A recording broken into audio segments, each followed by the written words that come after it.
Templo de Osler les da la bienvenida hoy con un tema extremadamente especial. Estamos en el mes del ACB, en octubre, y hoy tenemos a un referente, no solamente a nivel nacional, sino a nivel mundial del tema del ACB, ya que dentro de la institución donde labora tienen un código ACB que ha podido disminuir tanto la tasa de morbilidad como la tasa de discapacidad que genera esta enfermedad tan importante. Otra vez estoy con el doctor Isaac Guzmán y con el gran Alberto González. Maestro, ¿cómo están?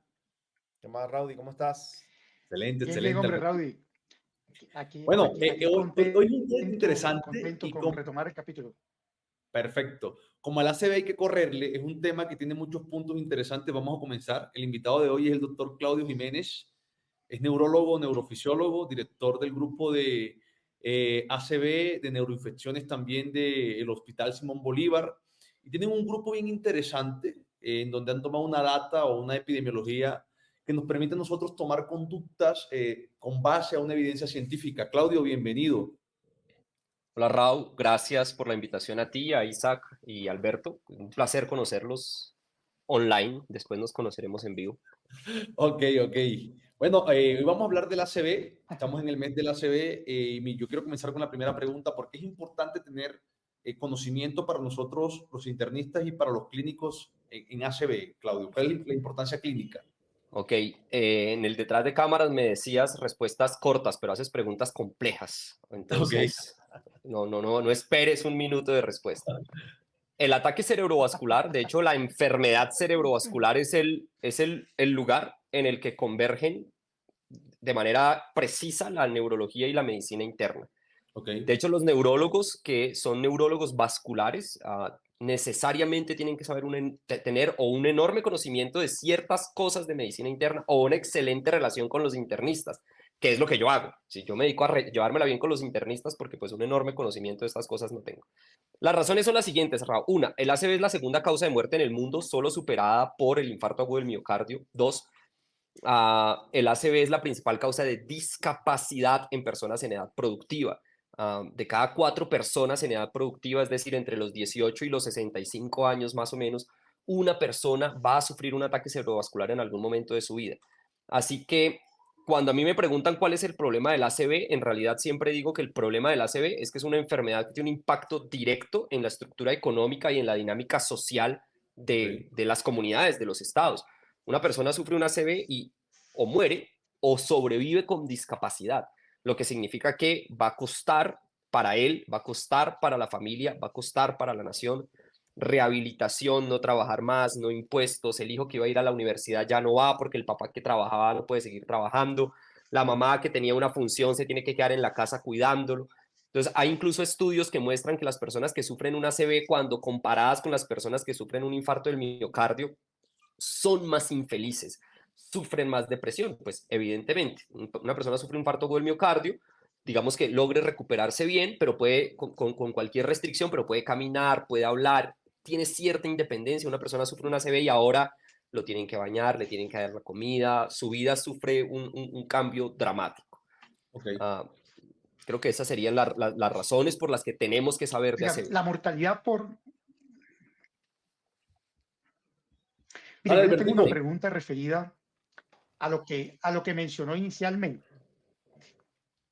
La mortalidad por stroke, por ACV, ha reducido, se ha reducido a lo largo del tiempo. Esto es una verdad. Pero digamos que la frecuencia del ACV ha incrementado. Es decir, hoy hay más ACV. Eso, ¿cómo se podría explicar ese fenómeno? Yo creo que hay varios factores evidentemente también. La mortalidad ha reducido, no cabe duda, pero...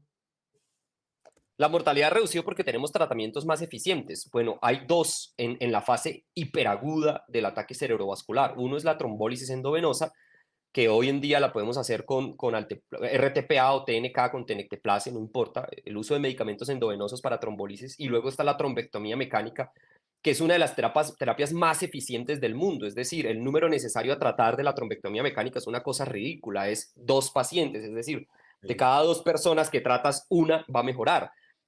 Si tú volteas a ver y comparas con terapia es usa un antibiótico. No puedes con un antibiótico sacar a una persona de una sepsis, ¿sí? Necesitas 2, 3 múltiples esquemas, quitas este, pasas a otro. Entonces, igual pasa con los medicamentos anticrisis. Raramente una persona tiene un medicamento anticrisis epiléptica, tiene que tener 2, 3 medicamentos anticrisis. Entonces, en realidad, tiene terapias ultra eficientes, por eso la mortalidad ha disminuido y la discapacidad, si hay lugares bien organizados, centros con códigos de ACV, como puede ser un código azul, como puede ser un código rojo o cualquier código de los que usamos en medicina, si hay un muy buen diseño de un código ACV, pues tienes la oportunidad de tratar más y mejor a los pacientes. Por tanto, bajas mortalidad y bajas discapacidad. ¿Pero por qué hay más ACV? Esa pregunta es muy buena de hacérsela, porque yo tengo hoy en día en el hospital muchos estudiantes internos e incluso residentes, pero sobre todo los estudiantes de pregrado, llegan con nosotros y lo primero que nos dicen es, doctor, yo no creí que era tan común. Yo voy a decir, hoy yo traté 5 códigos de ACVs en el hospital. Al fin de año, de los últimos 3 años, el número de ACVs que yo trato por año en el hospital supera los 500 ACVs. Este año seguramente vamos a acercarnos a los 600, es decir, todos los días 2 personas sufren un ACV en un hospital. Tienes que voltear a ver el resto de hospitales públicos, clínicas privadas en la ciudad y en el país.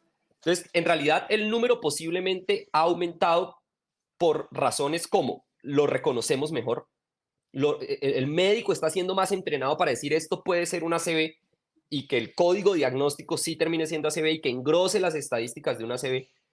Eso te lo digo porque hoy también nos pasó con uno de los códigos de ACV.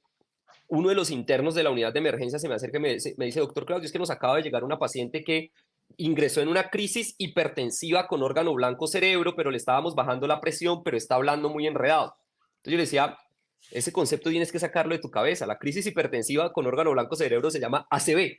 Entonces, los médicos están entrenando para reconocerlo mejor. Eso ya es un factor que hace que haya más, pero luego ven, y esto yo no sé ustedes cómo lo vean, hay una persona de la que yo alabo mucho su trabajo y ustedes son endocrinólogos, no sé qué concepto tengan del doctor Rosero, pero, pero la gente no sabe comer y no sabemos comer.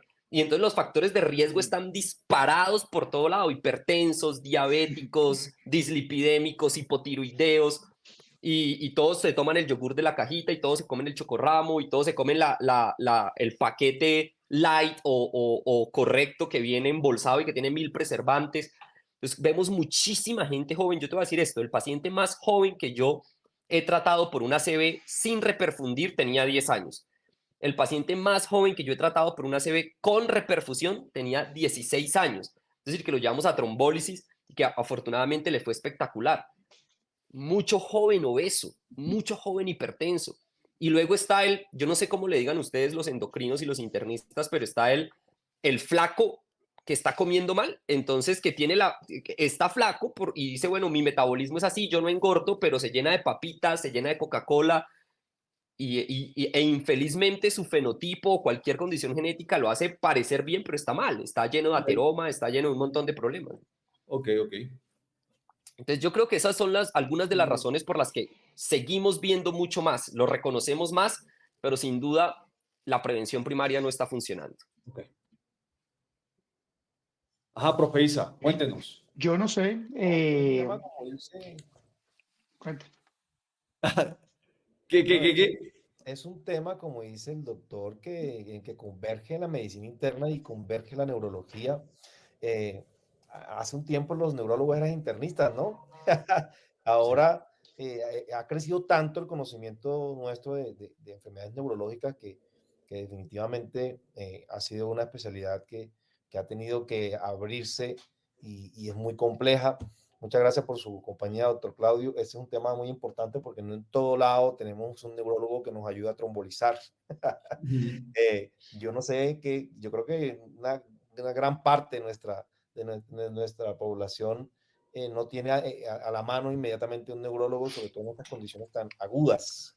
Pero, ¿qué recomendaría usted, doctor, a aquellos que están en el frente de batalla para que identifiquen de forma muy rápida que está sucediendo este accidente cerebrovascular y que actúen inmediatamente toda vez que tiempo es cerebro, ¿no? Como se aplica al corazón, tiempo es corazón y tiempo es cerebro. Yo creería que incluso más grave cerebro que corazón. Sí, la pérdida de tejido cerebral es una catástrofe. Hay una frase que yo uso mucho que es cuando salvamos tejido cerebral, salvamos tejido social. Es que el impacto en discapacidad y en costo social del ataque cerebrovascular es una cosa absurda, pero es una enfermedad con un perfil de salud pública aterrador. Ah, cuando queremos aprender a reconocer los síntomas, y antes de eso hay una cosa que tú decías bien importante, y es no tenemos a alguien al lado que nos acompañe a trombolizar. Yo debo resaltar el hecho, Isaac, Raudy, Alberto, que en mi centro, yo soy el jefe de neurología del Hospital Simón Bolívar. 4 años, 5 años atrás allí no existía la neurología, no había algo organizado, pero en los últimos 4 años hicimos crecer esto de una manera espectacular. Hoy somos 8 neurólogos con frentes de ataque muy diferentes. Tenemos programa de neuroinmuno, de neuroinfecciones, de cefaleas, de disturbios cognitivos, de un montón de cosas. Pero tenemos una particularidad que es la que yo más disfruto, que es la neurología de emergencias. Entonces nosotros sí tenemos un neurólogo 24/7 para emergencias.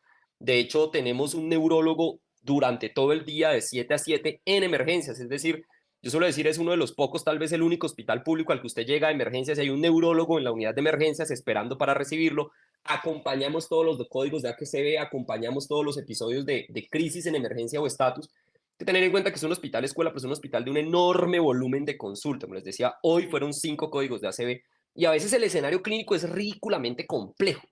Entonces, está el escenario clínico. Esto nos pasa a todos los que trabajamos con medicina, y es que entendemos que la medicina es una ciencia estadística, es una ciencia probabilística. Entonces está lo común, lo usual, que no es lo que siempre va a pasar. Lo que uno espera es que le llegue un paciente que tiene pérdida de la fuerza de medio cuerpo, que esté hemiparético. Ojo que pérdida de la fuerza no es sin fuerza, puede ser cualquier grado de debilidad, desde poco débil hasta no me puedo mover. Pérdida de la fuerza de medio cuerpo, algún disturbio del habla o del lenguaje, es decir, o estoy hablando enredado o definitivamente lo que produzco del lenguaje no tiene coherencia o no hablo nada, alteraciones visuales o alteraciones sensitivas. Sin embargo, cuando hablamos de eso, y esta es una pregunta que yo le hago todo el tiempo a Raudy, tenemos una muy buena relación de amistad, siempre lo digo, y es, hay una arteria del corazón que es la que más se infarta, ¿sí? Siempre se me olvida cuál es, Raudy siempre me dice, bueno, siempre se me olvida cuál es. De todas las arterias que tiene el corazón, tiene que haber una que es la que más se infarta. Ok, ok. ¿Cuál es? La descendente anterior, quizás. Ok, ven. En el cerebro la que más infarta es la cerebral media. Sin embargo, si tú tienes un infarto de la cerebral media izquierda, es diferente al infarto de la cerebral media derecha. Ok. El infarto de la cerebral media izquierda te va a dejar hemipléjico y afásico. Muchas veces seminegligente. El infarto de la cerebral media derecha solo tú llegas hablando y diciendo, mire, es que no muevo medio cuerpo. Entonces, muchos médicos, ojo porque esto pasa, a nosotros nos ha pasado en los últimos 4 años en todo el proceso de entrenamiento, es doctor, es que yo creo que está fingiendo, porque es que está hablando, pero dice que no mueve cuerpo. Entonces, el territorio vascular cerebral hace que cambie muchísimo la clínica. Como esa es la que más infarta, las escalas, las medidas prehospitalarias, todo está diseñado para la cerebral media. Pero tú puedes tener infartos de territorios posteriores con solo alteración visual, alteración del equilibrio. Esto es bien complejo. Yo lo promuevo muchísimo porque es una enfermedad catastrófica, o sea, episodios súbitos que es de náusea, mareo, inestabilidad postural. Eso tranquilamente es una ACV y nos ha pasado. Entonces, mi gran recomendación para, para los médicos que trabajan en emergencia, no solo para los médicos especialistas, sino para los médicos que trabajan en emergencia es, recuerde que el cerebro es más que lenguaje y más que motricidad, ¿sí? El cerebro es equilibrio, el cerebro es estabilidad postural, coordinación, pensamiento. Entonces, yo le digo a los médicos que se entrenan conmigo, diferencia déficit de focalización. Focalización neurológica es un síntoma neurológico focal, es decir, que usted relaciona con una región focal del cerebro. Entonces, si una persona tiene súbitamente vértigo, mareo e inestabilidad postural, usted piensa en el cerebelo, eso es focal. ¿Dónde lo focalizo? En el cerebro. No tiene un déficit en el sentido de que no perdió algo. Bueno, sí, perdió la estabilidad postural, pero focalización y déficit son diferentes. Entonces, ojo, todo síntoma focal, neurológico, nuevo, que emerge de manera súbita y que usted pueda relacionar con un territorio vascular cerebral, piense en una ACV. Okay. Piense en una ACV. Y luego tómese la tarea de activar un código de ACV, de ver si usted lo puede resolver, si tiene alguien a la mano que le ayude a resolver, pero siempre ante un síntoma de focalización neurológica súbito, piense en una ACV. Ok, Doctor, yo pero creo en la misma que... ruta que usted nos está hablando, Eh, en la, en la misma ruta que usted nos está hablando, aprovechando pues que acaba de llegar del Congreso, ¿no? Del Congreso Mundial de ACB, cambió el concepto de stroke y de ataque isquémico transitorio, o sigue siendo lo mismo que hemos conocido por muchos años. ¿Hay Esta cambios pregunta es muy interesante. en la definición de stroke y de ataque isquémico transitorio? En realidad no. Bueno, lo que más cambia son las guías, porque por eso todos los años hay una guía nueva o cada 2 años hay una guía nueva y es porque nuestro conocimiento es incompletísimo, ¿no? De la incompletitud que hay en el conocimiento de la fenomenología de las patologías y lo que podemos hacer es que todos los años hay una guía nueva. ¿Qué pasa con un AIT, con un ataque isquémico transitorio? En realidad un ataque isquémico transitorio es un ACV, en el que no se instauró la isquemia, pero hubo un periodo de hipoperfusión cerebral que produjo síntomas focales.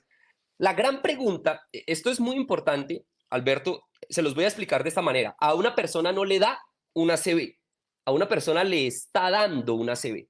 Una ACV es un fenómeno dinámico. Ok. Ojo, uno de los pacientes que traté hoy está hospitalizado.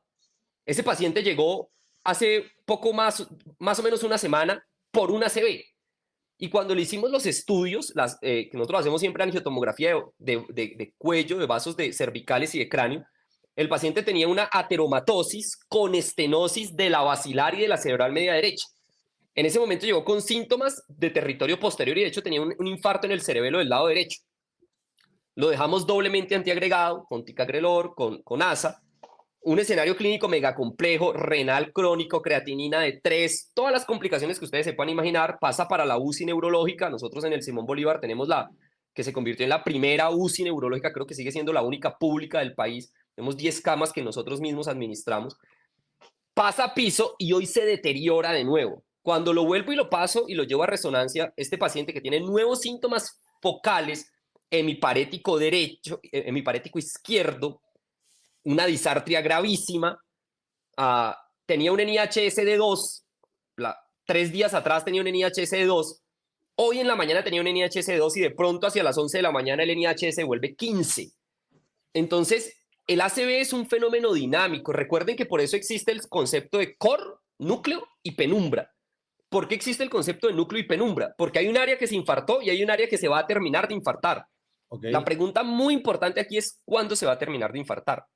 Entonces, ese cuándo se va a terminar de infartar de manera clásica es ya, es en las próximas horas se termina de infartar. A eso hoy en día, que eso sí, Alberto, es una mudanza en lo que hemos entendido, a eso le llamamos progresor rápido. El progresor rápido es el que pasa del núcleo a la penumbra en minutos, pero luego está el progresor lento, que va a pasar del núcleo, del core a la penumbra en horas o en días. Con esto te digo que la trombectomía más demorada que yo he hecho o que hemos hecho con el equipo nuestro fue 3 días después del inicio de los síntomas. Y recuerda que trombectomía es algo que de manera estándar por guía son 6 horas. Eso ha venido cambiando, se hace cada vez más trombectomía en ventanas extendidas, 12, 24 horas. ¿Qué mudanza hay en la guía? En la guía es que vamos a empezar a hacer trombectomía en hasta 24 horas con pacientes que tienen áreas muy grandes aparentes de infarto porque sabemos que podemos salvar tejido. Y es un cambio muy importante, un cambio paradigmático, diría yo. Total. Que antes todo el mundo tal vez tenía un número mágico hasta donde actuar. No, si ya pasó de aquí no se puede hacer nada. No, se puede hacer muchísimo y es que vamos a ganar evitando discapacidad. Tal vez sea esa la orientación actual. No sé, así claro. estoy entendiendo la situación. Y un poco calidad de vida, Isaac, porque a veces nosotros usamos mucho la escala de ranking, ¿no? Para medir discapacidad. Si tú tienes un ranking de 0, somos nosotros 4 normales. Bueno, Claudio, pero nosotros 3 normales en ranking de 0. Y si tú pasas a un ranking de 1, ojo que un ranking de 1 es una persona que tiene secuelas de una ACV, pero que no tiene ninguna implicancia en su vida diaria. ¿Sí me entiendes? Por ejemplo, yo quedé hemianóptico, no veo de un lado, pero salgo a la calle, camino, paseo a mi perro, no importa. Quedé con este brazo medio dormido, pero yo vivo mi vida normal. Entonces, de un ranking 0 a un ranking 1, no importa, ¿sí? Pero si tú pasas de un ranking 4 a un ranking 5, en el ranking 4 te ayudas para comer, en el ranking 5 no sirves para... ¿Aquí puedo decir groserías? No sirves para nada, ¿sí?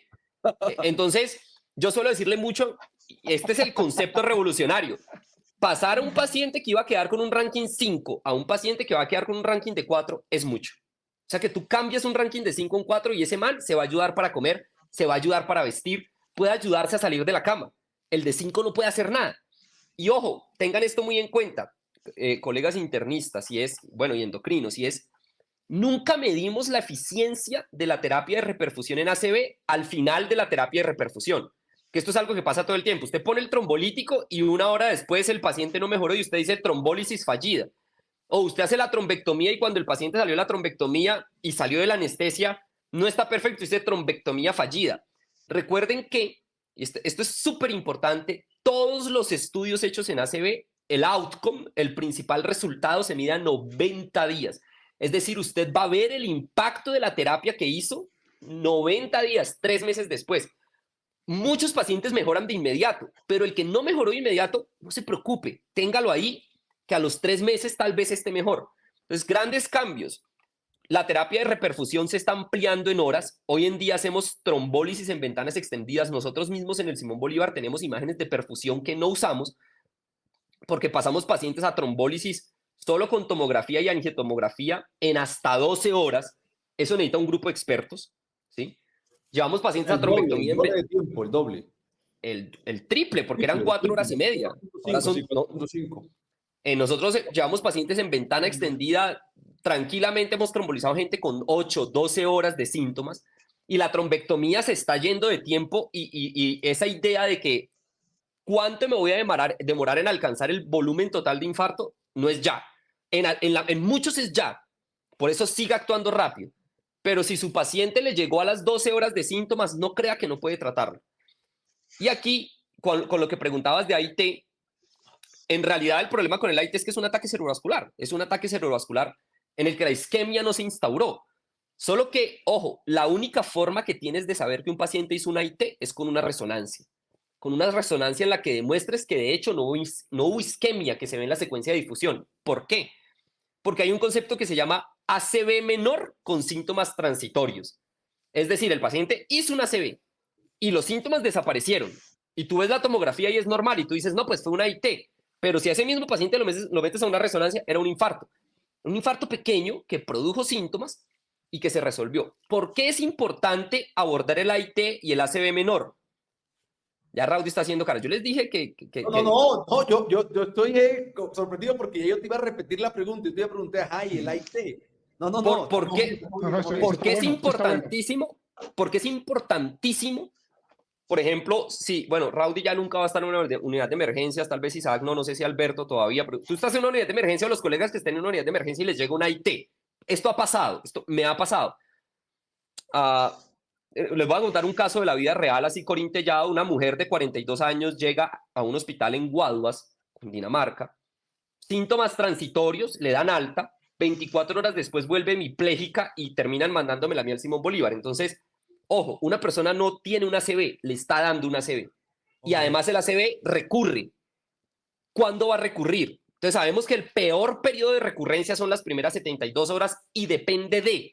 El ACV es por una FA, o sea que es mucho peor. El ACV es por una ateromatosis o una estenosis carotidia, o sea, tiene que angioplastarla, endarteromizarla. El ACV es por una estenosis intracraneal. ¿Qué es lo que le está produciendo el ACV al paciente? Entonces, nosotros recientemente analizamos una cohorte nuestra de 870 pacientes nuestros con ACV. Nos dábamos cuenta de una cosa que todo el mundo sabe, pero es muy bello cuando tú lo descubres con tu propia población.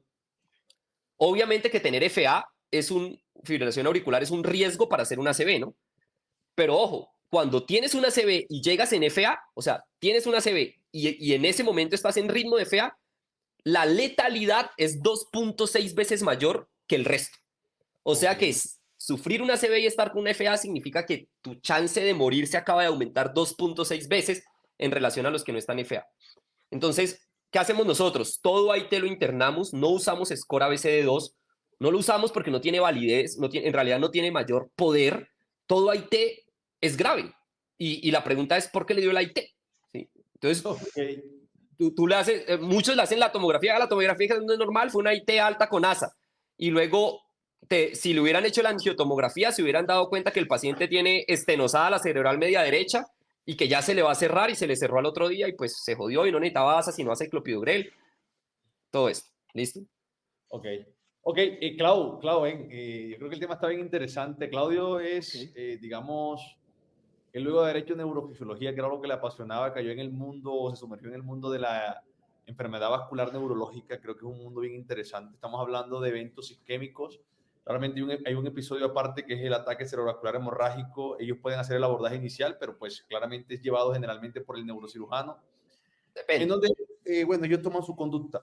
Clau, yo te quiero hacer una pregunta bien interesante. Cuando nosotros tenemos el paciente con el diagnóstico de un ataque cerebrovascular isquémico, después de la tomografía, y decidimos trombolizarlos, nosotros siempre hemos tenido en la mente, digamos, que el paciente tiene unas contraindicaciones absolutas y algunas relativas.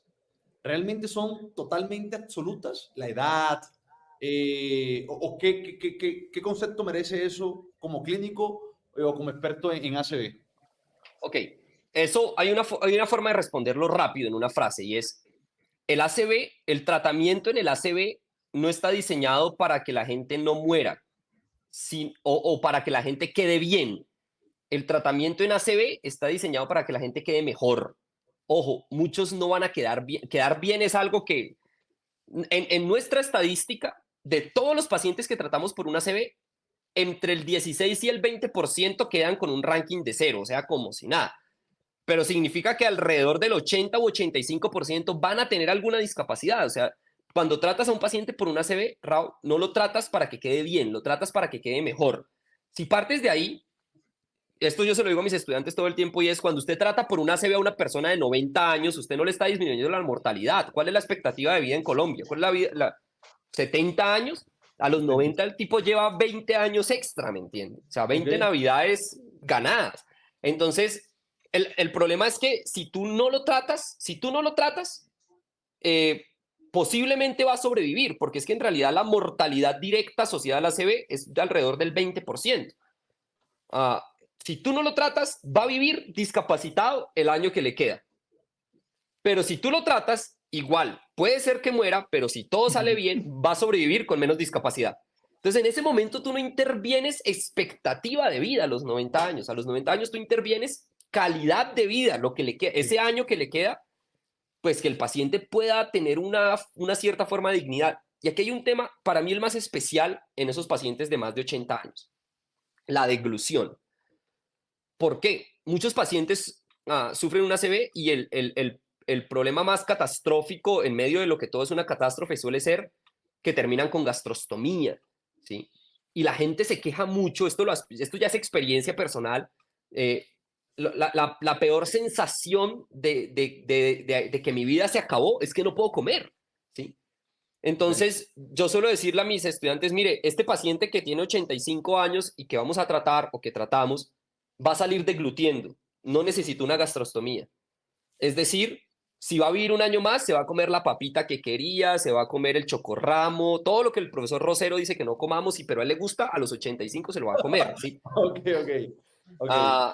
Entonces, las contraindicaciones absolutas o relativas, en realidad, por ejemplo, la edad, no. En trombectomía sí, porque faltan datos. En trombectomía, después de los 80 años, todavía no se van muy atrás de hacer trombectomía, pero en trombólisis yo he trombolizado gente de 95 años. Y súper, no hay mayor riesgo de que sangre. Ojo que este es un dato loquísimo. Pero, Doc, qué pena lo interrumpo. Yo me hago eco de la pregunta que hizo Raúl. Es que yo recuerdo cuando yo trabajaba de médico general y cuando trabajaba bueno, cuando tal vez me tocaba ponerle el pecho a mí, a la neurología de urgencias, y si llegaba un paciente con una sospecha de un accidente cerebrovascular, una de las cosas que se me venía a la cabeza era, tengo que hacer la lista de chequeo de las contraindicaciones absolutas y relativas, y es un poco que bloquea, y yo estoy entendiendo su mensaje de que usted quiere decir, trata a tu paciente, tú estás buscando una mejor calidad de vida para tu paciente, trátalo. Entonces, para redondear esa pregunta, ¿a quién usted no trombolizaría? ¿Cuál es el mensaje que le manda a la gente? Oiga, trombolice a todo el mundo rápido, ¿o qué? Ok, sí, hay una frase para eso y es, usted tiene que tener una muy buena razón para no trombolizar. Ok. Tiene que tener una muy buena razón para no Eso es trombolizar. liberador, eso es ¿Sí? liberador. Porque, Ojo, sí, claro. ¿Qué es lo que más nos asusta? La transformación hemorrágica. exactamente. Mire, a ver, yo no sé, ustedes son internistas, ustedes son expertos en reanimar. Ah, yo suelo decirle a los médicos generales, todos fuimos médicos generales, Raúl hizo el rural por allá en la Uribe Meta, era amigo de guerrilleros, comía con todo el mundo, en fin, hizo, la plata la hizo allá, Raúl. Ah, Ojalá. ven, todos fuimos médicos generales, pero si te llegaba el paciente en paro, tú le entrabas, te tenías que saber los ritmos de paro. Yo esto siempre se lo digo a Raúl, ¿y cuántos ritmos de paros hay? ¿Cuál se desfibrila? ¿Cuál se no sé qué? Eso es dificilísimo. Si te llega la mujer en trabajo de parto, ¿qué haces? Pues te toca atenderla. Atiendo, El claro. tipo con politrauma, te toca atenderlo. Intubas, haces de todo. ¿Por qué no tratas una ACV? Si es tan fácil. No, porque me da miedo que sangre. Entonces, espérate. Tu principal preocupación es la transformación hemorrágica. Eso solo va a pasar si trombolizas a alguien que está tomando warfarina y que tiene un ACV hemorrágico. Si el paciente viene con un ACV hemorrágico, con una hemorragia subaracnoide y no viste que era una hemorragia subaracnoide, te lo llevas. La tomografía es una herramienta súper poderosa, así como el electrocardiograma es una excelente herramienta para saber quién tiene o quién no tiene un infarto agudo del miocardio, entiendo así. La tomografía es la mejor herramienta para que tú sepas a quién puedes y a quién no trombolizar. Si aprendes a reconocer las señales tomográficas de sangrado y las señales tomográficas que te permiten tomar decisiones en trombólisis, tromboliza a todo el mundo. Y a los que tienen warfarina no, ¿sí? A los que tienen warfarina no. ¿Por qué les digo que los que tienen warfarina no? Porque hoy en día trombolizamos gente con DOACs. O sea, el paciente llegó, se Una tomó un pizabanda, DOAC diazepam, con una... todo. Sí, cada vez más hay evidencia, ojo, los japoneses en la guía de ACV de Japón, eso ya está incluido, o sea, ya es parte de la guía de los japoneses que se tromboliza pacientes que tomaron DOAC incluso 4 horas antes, ¿sí? Yo he trombolizado a gente con DOACs y eso eso es otra de las cosas, profesor Alberto, que va a cambiar en la guía. Entonces hay una mayor seguridad para trombolizar a alguien que tomó un DOAC, pero con warfarina sigue siendo lo mismo. Entonces, ¿a quién no trombolizo, Isaac? Tengo que yo, para no trombolizar, yo tengo que tener un motivo espectacular. Y el motivo es, o la clínica no es de ACV, no es de ACV, eso no es una ACV y no lo voy a trombolizar, no porque vaya a sangrar, sino porque pues no es una ACV. ¿Para qué voy a trombolizar lo que no es una ACV? Dos, la tomografía es una tomografía mala. O sea, ¿qué es una tomografía mala? Aspects, que es la escala que utilizamos para valorar el ACV, que me deje ver que ese ACV ya está muy instaurado, o sea, si lo trombolizo va a sangrar, o que haya alguna señal de hemorragia. Punto final. Fuera de ese escenario, se los digo así, yo trombolizo a todo el mundo. A pacientes con ACVs de territorio posterior los trombolizamos en hasta 12 horas. Todo el mundo. Ok. Vale, No le Albertico, tengan...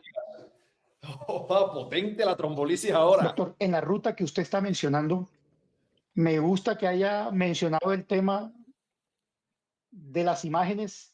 Me gusta que haya mencionado el tema de las imágenes porque encaminado a eso va mi segunda pregunta. Usted tocó un punto clave y es que la literatura recientemente leía un artículo de Lancet que con palabras textuales describía la tomografía como cercana a la perfección para identificar, así con esa palabra textual, con esa frase textual, cercana a la perfección para detectar sangrado fresco intracraneal. Y usted lo acaba de corroborar en la expresión que lanzó refiriéndose a la tomografía. Pero la sensibilidad cae notoriamente cuando hablamos de ACV isquémico. Cae sobre todo en las formas tempranas, sobre todo cuando son pequeños los ACV o sobre todo cuando son de fosa posterior. En ese escenario entra la resonancia magnética, que puede identificar hasta el 90% de los ACV isquémicos agudos. Incluso mencionan que un tercio, o sea, un 33% de los pacientes que tienen eventos isquémicos que son reconocidos como transitorios son identificados con una resonancia magnética. Entonces, ahí va mi pregunta. Oiga, ¿no será que la resonancia magnética es la prueba que debemos hacer de elección cuando el paciente ingresa a urgencias o por qué eso no ha cambiado? ¿Por qué sigue siendo la tomografía la prueba de elección? Es una pregunta Ok. que me asalta desde el sentido común. Es una buena pregunta, pero la respuesta es no, ¿sí? No. Ojo, hay muchas razones, Alberto. La primera, tiempo es cerebro. Mira, este paciente que yo hoy traté, que tenía estenosis intracraneal y que les dije que hace unas semanas infartó y que hoy se reinfartó, tiene 3 de creatinina. Cuando él llegó en el contexto de emergencia, le hicimos angiotomografía de cráneo y cuello y nos dimos cuenta de todas las estenosis, de toda la patología ateromatosa intracraneal con estenosis que tiene. Como hoy se reinfartó, pero ya sé que tiene 3 de creatinina y le había puesto contraste, pues yo dije, no lo voy a volver a contrastar, lo pasé a hacerse una resonancia, una angioresonancia sin contraste. Me preocupaba que la basilar se hubiera ocluido. Si yo les mostrara una foto de la basilar de ese señor, uno se va en algas, porque una basilar terriblemente ateromatosa. Entonces me preocupaba que la basilar se le hubiera ocluido. Entonces, yo paso a este paciente a angioresonancia. La angioresonancia, la sola angioresonancia se demora 6 minutos. La angiotomografía se demora 45 segundos. O sea que ya ganaste 5 minutos para tomar una decisión en un paciente en la fase aguda de si trombólisis o trombectomía. Okay. La tomografía, ojo acá, y es muy importante lo que pregunta Alberto, porque es que para hacer trombólisis, lo que tú necesitas es una tomografía ojalá normal y un paciente con clínica ACV. Ok. Punto. Una tomografía normal. Es que no veo el ACV, es que no lo tienes que ver. Hazle la tomografía de control en 24 horas y vas a ver el área de isquemia. Pero no necesitas la resonancia. No se necesita. Y acá hay otro asunto. Sí, la resonancia permite saber que algunos pacientes que hicieron una IT, de hecho, tenían una ACV. ¿Sí? Porque tú le haces la resonancia y ves el área de isquemia en la secuencia de difusión. Pero ojo. Redefine la situación. Sí, pero ven, hay muchos trabajos que han ido mostrando que hay pacientes que hacen una IT, tú le haces la resonancia ya y no hay nada. Y le haces la resonancia al otro día y si hay un infarto. Entonces, ojo, la resonancia también tiene falsos negativos. ¿Cuál es la probabilidad de que un paciente que está haciendo una ACV, y sobre todo en el territorio posterior, un paciente llega con una ACV de territorio posterior, grave, porque puede ser en el puente, ¿no? Entonces un paciente te llega con nistagmus, vértigo, náusea, inestabilidad postural y tú dices, súbito, eso es una ACV. Lo metes al tomógrafo y la tomografía es normal. Y tú dices, no lo voy a trombolizar porque no tengo resonancia. O entonces no lo trombolizas. Tiene resonancia y tú dices, no, ¿sabes qué? Lo voy a pasar al resonador. Entonces lo pasas al resonador y la resonancia también es normal. Entonces viene mi pregunta, ¿qué haces? ¿Lo trombolizas o no? Ojo, hasta el 25% de las resonancias en los ACVs en la fase aguda de territorio posterior son negativas. Yo las he visto. Entonces yo le digo a mis estudiantes, le digo a los residentes, le digo a todo el mundo, bien, el paciente tiene una ACV de territorio posterior, pásalo al tomógrafo, es normal, no lo trombolizaste, pásalo al resonador, es negativo, ¿no lo vas a trombolizar? Sí. Claro. Y entonces tú le haces al otro día la resonancia de control y mira, ahí está el infarto. Yo en Twitter incluso publiqué una serie de casos de difusión negativa. La secuencia en la que vemos el infarto es la secuencia de difusión, ¿no? Entonces también tiene secuencias de difusión negativa. Entonces la pregunta es, ¿la haces porque te va a ayudar a tomar una decisión distinta? No. El mayor problema es que resonancia casi no hay. Piensen que en la red pública de Bogotá, capital de Colombia, hay un resonador, el del Simón Bolívar. ¿Sí? Si usted va al Tunal, si usted va a Kennedy, si usted va a Mason, si usted va a donde quiera, usted no encuentra un resonador excepto en el Simón Bolívar, en toda la red pública del distrito. Entonces imagínense cómo están en el Meta, en Guaviare, en todos los otros lados.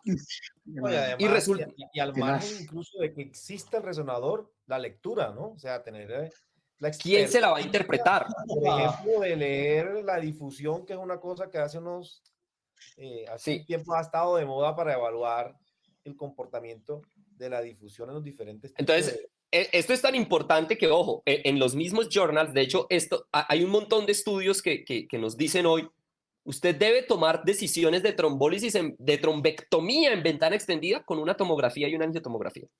Punto. No necesita más. Claro, hay todos los escenarios posibles. El médico general, que es el que está en urgencias, entonces a ese médico general, la gran recomendación es trombolice guiado, trombolice con guía. Punto. Si la guía dice voy a trombolizar hasta 4 horas y media, usted es el médico general en una urgencia, trombolice con la guía. Encamina un paciente a trombectomía con la guía. Luego vienen las cosas que nos dan la experiencia, las cosas que nos dan la experticia, nuestra preparación, 4 años viendo 600 ACVs por año, los miles de diabéticos que tratan, todo esto. Hay un tema que yo sí les quiero resaltar que es muy importante, sobre todo para los tres, y en este espacio, y es, ¿qué pasa con el paciente que tuvo una ACV, le dimos alta? ¿Quién se va a hacer cargo de ese paciente, el neurólogo o el internista? sea, yo creo que es un manejo conjunto. Y mira que hay una Pues cosa yo creo, bien interesante, Claudio, que tú yo has creo que el nivel dicho. multidisciplinario. Sí, sí, claro. Mira, y nosotros de paso en el área de la endocrinología, que también va de mano de la medicina interna, cada vez los estudios, y bueno, el profe Isa es conocedor de eso, la mayoría de estudios o de nuevos medicamentos están teniendo o evaluando los resultados en enfermedad cerebrovascular, no solamente para prevención primaria, sino también ya luego casi que en prevención secundaria, ¿no? Incluso los otros días hablábamos contigo de eso, Claudio, de Sí, sí, sí. los análogos de GLP-1 y cómo incluso los inhibidores de GSLT2 también tienen un impacto positivo en la mortalidad o en la progresión de la enfermedad aterosclerótica, ¿no? Total. Entonces, el manejo va un poco más allá, sin embargo, claramente las metas, el objetivo de presión arterial, el objetivo de hemoglobina glicosilada, de albuminuria y de algunos otros marcadores, pues generalmente lo llevamos nosotros, pero pues en compañía con ustedes, con el servicio de neurología. Mi apunte aquí es esto y es, a mí por lo menos sí, debo decirles, me enorgullece mucho y te agradezco, Raudy, por esta invitación, me enorgullece mucho el trabajo que hemos hecho desde nuestro hospital Red Pública para expandir el conocimiento y el manejo del ACV en toda la red pública y privada de Bogotá. Hoy en día, nosotros este viernes 27 de octubre vamos a lanzar oficialmente en el primer Congreso de Neurología Distrital en la Secretaría de Salud, que se llama el ACV en Bogotá. Vamos a lanzar la resolución distrital de red distrital de ACV y hemos hecho un trabajo muy poderoso por intentar que lo que nosotros logramos implementar se copie en toda la red pública y ojalá también en la privada. Nosotros en el hospital tenemos varias rutas, pero les voy a hablar de una ruta que se llama la ruta de ACV. Eso, hoy yo le decía a un paciente, esto es que ni la prepagada, o sea, yo tengo un paciente con una ACV y le doy alta y él queda con un enfermero agendado y lo van a volver a programar con el neurólogo vascular de nuestro equipo un mes y a los 3 meses. Ojo, a los 3 meses porque nos interesa ver el resultado a los 90 días de lo que le hicimos. Ok. Pero mi paciente es hipertenso, diabético, el manejo de mi paciente es con el internista.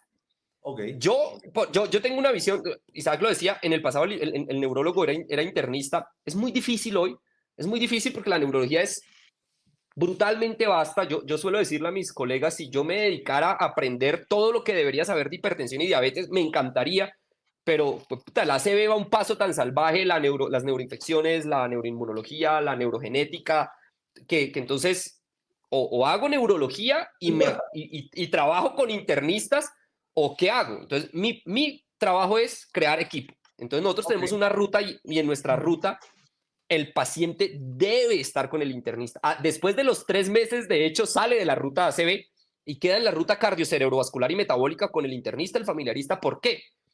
Esto es tal vez una de las formas en que a mí me gustaría cerrar o empezar a cerrar, como ustedes quieran, esta conversación es, ojo, el ACV es una enfermedad que impacta el cerebro.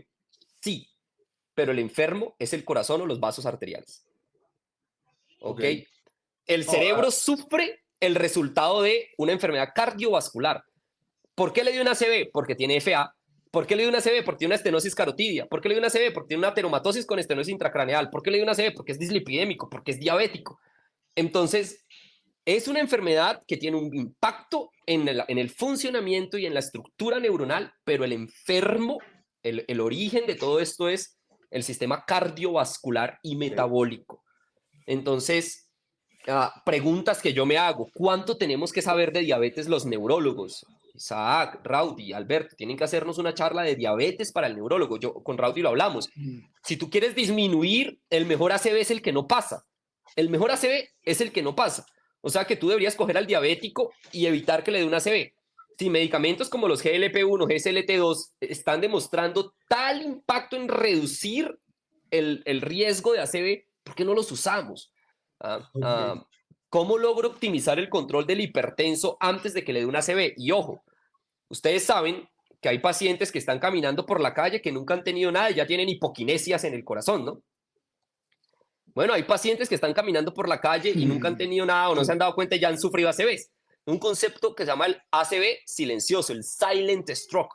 Entonces hay pacientes hipertensos, diabéticos, cardiópatas caminando por la calle que ya tienen una enorme carga de enfermedad cerebrovascular, solo no han sufrido ACVs, sobre todo en áreas de sustancia blanca, empiezan a tener alteraciones cognitivas vasculares, declínio cognitivo leve vascular, van caminando hacia demencia vascular, no les ha dado el ACV en el lugar estratégico que los va a dejar súbitamente hemipléjicos y afásicos, pero ACV ya han tenido. Ok. Entonces, hay que invertir mucho en reconocer mejor esos pacientes y en evitar que el ACV suceda, y eso es un trabajo de internistas, de endocrinos, de médicos de atención primaria, de familiaristas, de personas en rutas de pacientes con enfermedades crónicas.